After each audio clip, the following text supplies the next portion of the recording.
ঘরটা ভেঙে পড়ে গেল, তিরপল দিলে না। কি আসে না, আগের বার দেবো, আগের বার ঘর ভরে নিল, ঘর ঢালাই দিতে পারি নাই, 20,000 টাকা নিয়ে নিয়েছে। ওই যা ঘরের টাকা আমরা লুবো, আমরা পাবো, আমরা তোমার ঘরে নিয়ে দিয়েছি। তৃণমূল নেতার ঘরে সরকারি প্রকল্পের সামগ্রী, এই অভিযোগকে সামনে রেখেই তৃণমূল কর্মী নরহরি মাঝির বাড়ি ঘেরাও করে বিক্ষোভ বিজেপি কর্মী সমর্থক ও স্থানীয় বাসিন্দাদের। ব্যাপক উত্তেজনা কাকসার বিদবিহার গ্রাম পঞ্চায়েতের কাজলাডিহি এলাকায়।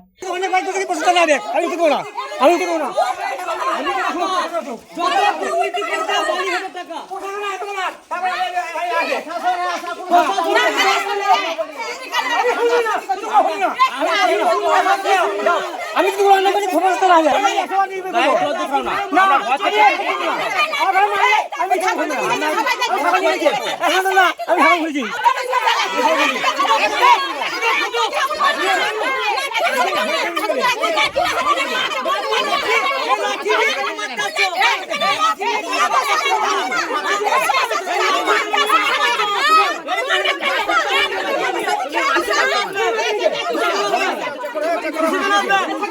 ছাগল ছাগল একটাও ঠিক বলতে নেই কাউ সব ঠিক বলবে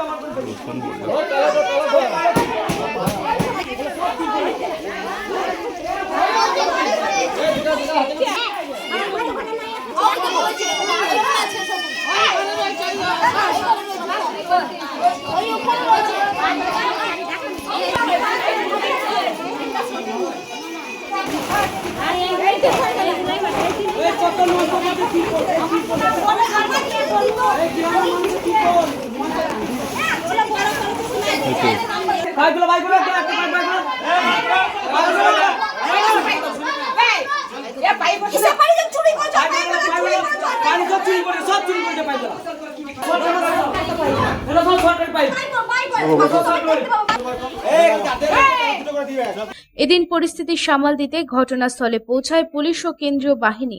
বিক্ষোভকারীদের অভিযোগ, তৃণমূল সরকারের আমলে এলাকায় প্রভাবশালী ছিলেন নরহরি মাঝি। সেই প্রভাব খাটিয়ে সরকারি বিভিন্ন প্রকল্পের অনিয়ম করা হয়েছে। প্রধানমন্ত্রী আবাস যোজনার ঘর পাইয়ে দেওয়ার নাম করে উপভোক্তাদের কাছ থেকে 15 থেকে 20,000 টাকা পর্যন্ত কাটমানি নেওয়া হয়েছে বলেও অভিযোগ। বিক্ষোভকারীদের আরও অভিযোগ, পাকা রাস্তা তৈরির জন্য বোর্ড বসানো হলেও আজও রাস্তার কাজ সম্পূর্ণ হয়নি। সোলার লাইট বসানোর পরিকল্পনার কথা ঘোষণা করা হলেও এলাকায় তার কোনো বাস্তব চিত্র দেখা যায়নি। পাশাপাশি সরকারি ত্রিপল সহ বিভিন্ন সামগ্রী সাধারণ মানুষের মধ্যে বন্টনের পরিবর্তে আত্মসাৎ করা হয়েছে বলেও অভিযোগ। এসব অভিযোগ সামনে এনে তৃণমূল নেতার বাড়ির সামনে বিক্ষোভে ফেটে পড়েন এলাকাবাসী। বিক্ষোভকারী পূর্ণিমা ঘোষ এদিন অভিযোগ করে বলেন, তৃণমূল আমলে বহুবার ত্রিপল চেয়েও পায়নি, উল্টে আমাদের হুমকি দেওয়া হয়েছে, মারধর করা হয়েছে।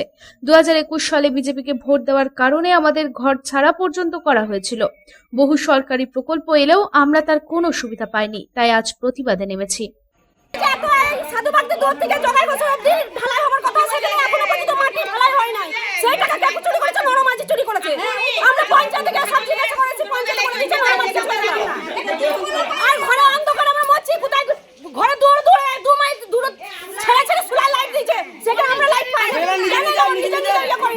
জায়গায় বসে নিচে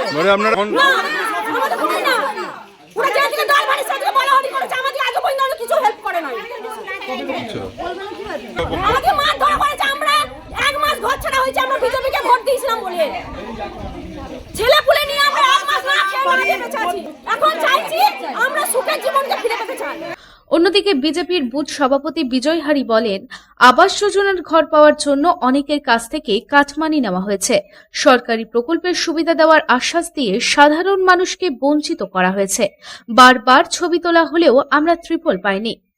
আজ সেই দুর্নীতির বিরুদ্ধেই মানুষ রাস্তায় নেমেছে। করেছি আজকে তৃণমূলের নেতা নরহরি মাঝি, সে আজকে মানুষের যে আবাস যোজনা বাড়ি এসেছিল, সে টাকা থেকে 20,000 15,000 টাকা করে নিয়ে আজকে তার এই যে বাড়ি করেছে, এই যে ঘর করেছে, ওর কিচ্ছু ছিল না। আজকে এত সম্পত্তি হলো কি কারণে? এই যে এত জায়গা, এই জায়গাটা করে চুরি করে আজকে এই আমাদের গ্রামের মেয়েদের অবস্থা। প্রত্যেকটা গ্রামের মানুষের কাছে টাকা নিয়েছে, আর টাকা নিয়ে ঘর, হ্যাঁ, ও তো একটা সহসভাপতি ছিল। সহসভাপতি ছিল নরমাঝি, একটা ছিল সহসভাপতি। অভিযোগ চাইছি আমাদের মানুষের কাছে যেগুলো ঘর মানে আবাস যোজনা ঘর পেয়েছিল সেই ঘরের টাকা আমাদের গরিব মানুষকে ফিরিয়ে দিতে হবে। আর রাতে যদি না ফিরে দিতে পারে তাহলে আমরা প্রশাসনের কাছে দ্বারস্থ হব। আমরা জানিয়েছি, আমরা রিপোর্টও করেছি, রিপোর্ট জমা করে এসেছি, কিন্তু কোনো কাজ হয় নাই। আজকে আমরা গ্রামের মানুষকে নিয়ে বসেছিলাম, সেটাও কিছু করতে পারি নাই। পুলিশের কাছে আমরা অভিযোগ জানিয়েছি, সেটাও কিছু হয় নাই।